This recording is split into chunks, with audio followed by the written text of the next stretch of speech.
This video is going to go over the new switch panel that was installed, the new fuse panel, all the new wiring and the operation of everything, so that you and I both know how this works as time goes on. It's kind of a combining of a new and an old system, so it's been a bit of a project. So this is the new fuse panel. That's an original fuse panel to this boat as far as the style. All the fuses in here have been coated with dielectric grease so that they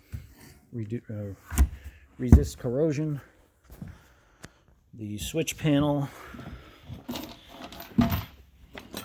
is here. The top switch is the master power switch. That has to be on to power up anything else. When that is powered, you do have a voltmeter, digital voltmeter, as well as there's 2 USB outlets in there. Your horn, navigation lights, I've checked both front and rear lights, they work. This first switch here, even though it's labeled recirculate, is your port live well, meaning the port fill. That is the automatic. It's on a timer. That's what these red capsules are here. So manually, that means it'll stay on and run forever. If it's on auto, it'll run for, I think, 5 minutes and then shut off. This is your starboard, your right side, basically behind the driver live well. Same thing, that turns on and off. Bilge pump on the left is both a automatic with a float switch and manual. That bilge pump is only powered through the battery switch. The other pump that's labeled bilge pump, that when you turn that on, that's in the down position.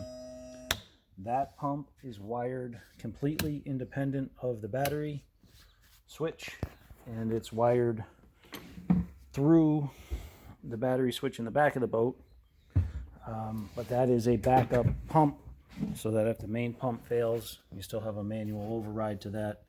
There was a manual override switch here that's no longer in use, but the switch is still there. And then this additional switch is the recirculation for the live wells, for both live wells. So that will recirculate on both live wells at the same time.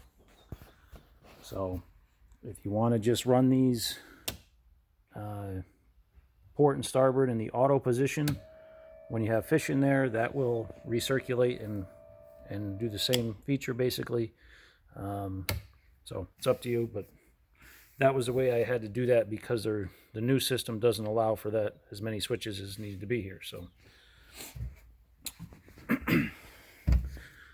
back here, the battery, I've added in a battery switch. So in the down position with the arrow down, that turns off all the power. So everything essentially is dead, including the motor. The only thing that's powered up is that bilge pump. Excuse me, that's not true. The only thing, there is no power going anywhere with that, like that, other than the automatic bilge pump, which is the big white pump there. So that is powered all the time. So if water ever gets in the boat, that will come on and pump the water out. The red pump is the new manual pump.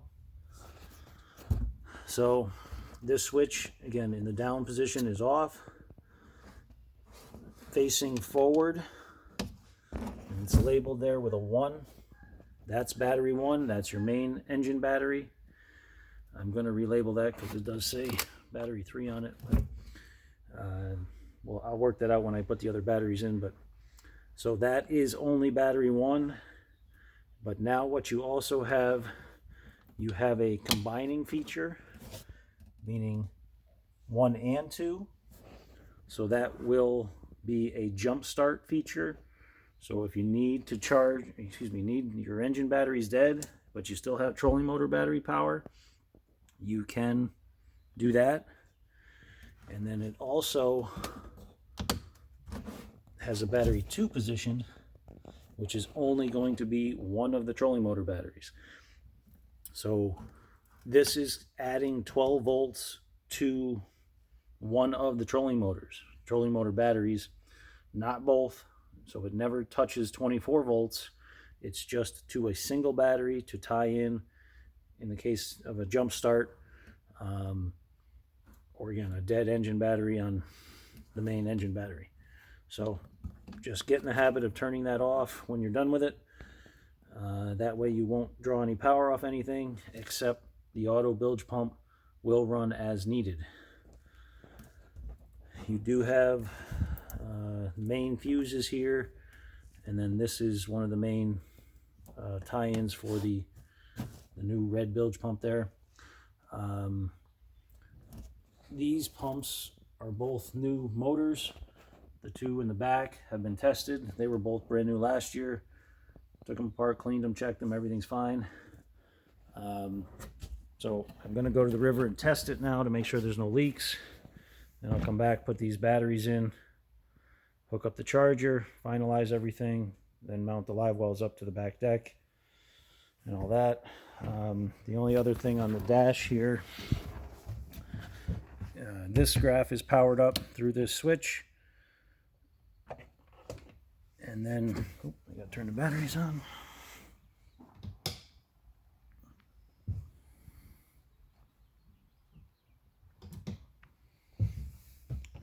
The front graph is powered up as well anytime that battery switches on. This switch that says fuel pump is really your fuel gauge. The up position is, and I left the pump on there just for my own self, but the pump is really for port side. So that is reading your left side tank. In the down position, it's reading your right side tank. In the middle, it's reading neither one. So I'll leave it in the port side. It's only powered when the key is on anyway, so it's not a problem. Trim is connected there. The trim works up on the front. So I'm going to go test it, and then we'll keep you posted.